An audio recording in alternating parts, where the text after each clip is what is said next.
Lord, thank you for coming. Thank you to Vauxhall for hosting us, our sponsors for hosting us again this lunchtime. Obviously, it's a press conference before the Belgium game.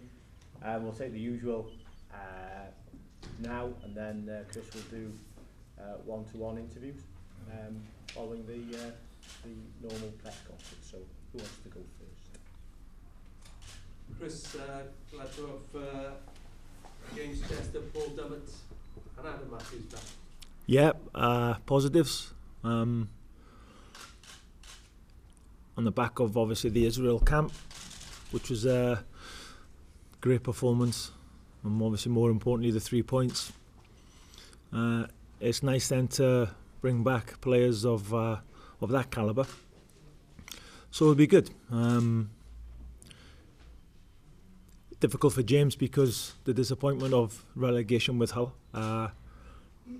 But equally, he's got a chance as well now to. This will be the last game in his season, and he's got the chance of finishing on a high. And then we've got Paul Dummett, of course, who's done really well since he's come into the fold. We missed him through injury, but it'd be nice to have Paul back. And when he's been with us, he's been very impressive. And Adam Matthews got experience with us anyway. He's got a decent amount of caps. So all three is, they're all positives. Obviously, the experience of James Collins and missing Ben Davis, they are blows, aren't they? Yeah, I think on the back of that performance, the formation we played, and both were key. We played with a back three. And Ben and James, who played either side of Ashley, and the three of them were magnificent. So it is a blow. But we've been here before, Rob, you've seen it many times yourself. It's rarely the same squad twice. So whilst we're disappointed to lose both players, you learn to deal with it. And you've just got to get on with it. And again, at least we can say we've lost two good players, but then the players that are coming in are good players also. Ideally, you don't want to disrupt a winning team, a winning squad, but it's inevitable in international football because the games are, there's always a bit of time between games, so the squad's never the same. Gareth's 50th cap, still young to get 50. It's all in front of him to get as many as he wants, really. I think it's not just that he's got 50 caps. I think it's certainly the last couple of years anyway, his performances have been outstanding, and he's a credit. I think you see his reactions in the games and what it means to him, and he's been absolutely credit. He's got 50, he'll get another 50 if he wants. And that's what we've said it for some time to this bunch of players. Go on and, past that, the 100 mark, like we see other countries doing, and we've never done it. But a lot of our players have got the capacity. They're good enough. They're young enough. I think Chris Gunter's approaching 60 caps. And credit to them. They've just got to keep on doing what they've been doing. I'm going to ask you, how will Gareth be affected, do you think, by what's happened at Real Madrid overnight? And how will you be affected? Because you had a really close relationship with Ancelotti and, of course, his assistant, Paul Clement. Yeah, known Paul for a long time, of course, from my Fulham days. But Carlo was brilliant.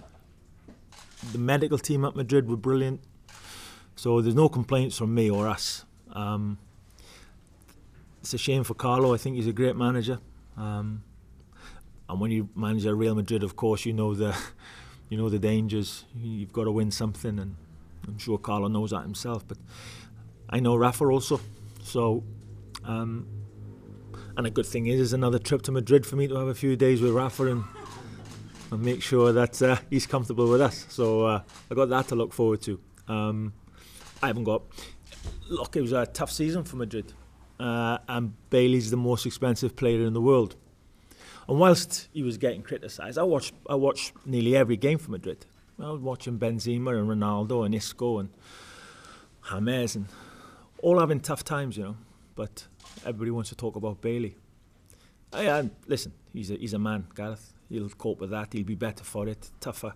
He'll come through it. He won't be a problem. And every time he's come away with us, he's never let us down. And I don't think that's going to be a problem. And you know from your days in Spain that it's the president that holds the key in these matters. So do you expect Gareth's position to change at all during the summer? I don't, not unless he wants it to. I don't think that you can say Real Madrid never won a trophy because of Gareth Bale. On the contrary, you know, the president thinks a lot of Gareth, simply because, especially the first year, he was magnificent. And Madrid have had a tough season. But unless Gareth wants to leave, which I don't think is the case, I may be wrong, then I don't see him going anywhere. And why would you want to leave Real Madrid, really? You know, he's worked hard enough to get there, and it's arguably the biggest club on the planet, and so I don't think he's gonna leave. I don't think he wants to leave. But of course, if he does, then there'll be one or two clubs that would. It's probably only one or two that could afford him. But I don't really see him moving, no. And the relationship you've had with that club, you probably wouldn't want him to leave anyway. I said before, I think when he went to Madrid, I think people asked the question, would it be more difficult for us or for me? But I know what the Spanish league's like, and the tempo's different. It's not as physical as the Premier League. You know, our boys who play in the Premier League week in, week out, they feel it, they do, and they come away with us, especially if we've got a game at the end of the season, and a lot of them are tired, physically, mentally, they're tired, exhausted sometimes. Spanish league's different, the tempo's different. So from that perspective, I think Bailey, when he comes with us physically, he's in better shape. It's less taxing in La Liga than the Premier League. So from that point of view, no, I wouldn't. You know, I like to see him staying where he is. That's good for me.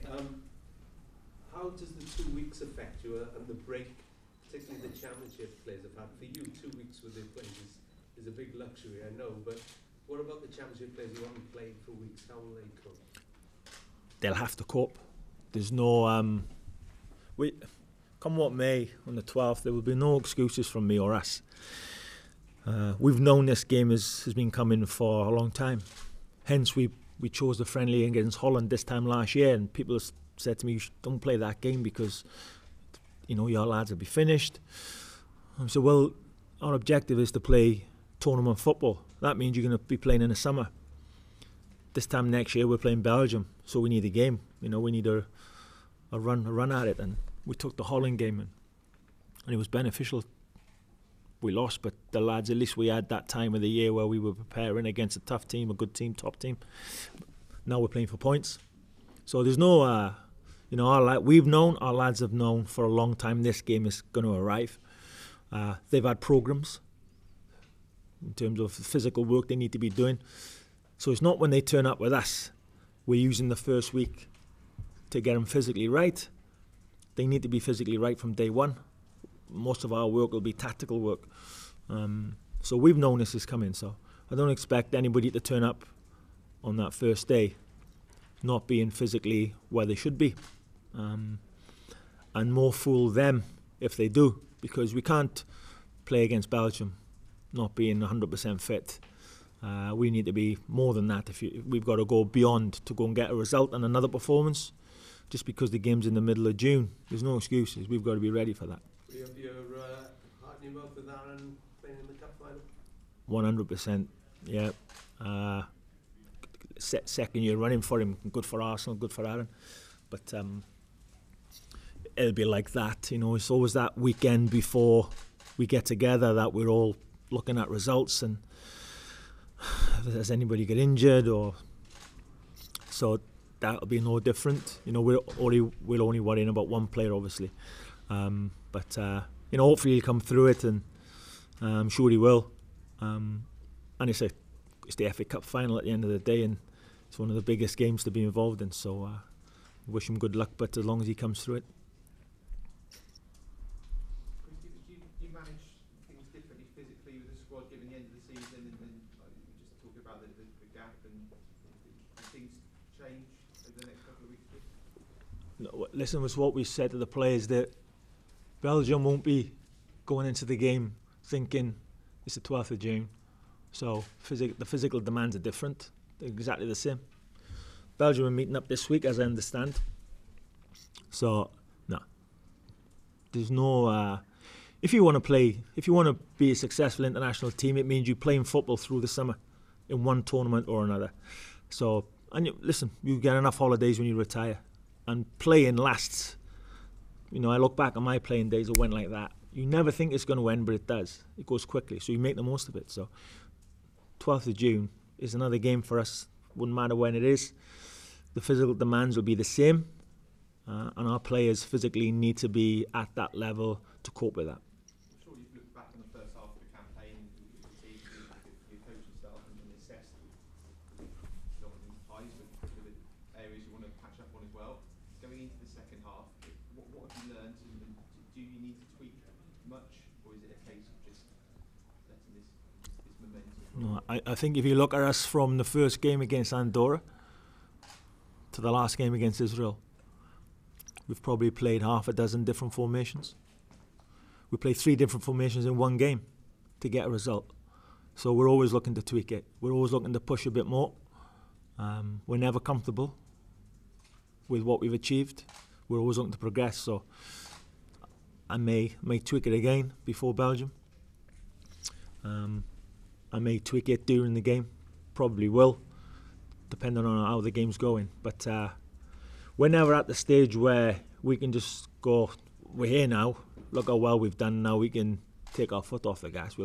We're not here, we're not there now, we'll never be there. We're a small country, and whatever we've achieved, it's been through hard work and pushing all the time and trying to demand more. So we can never ever come away from that.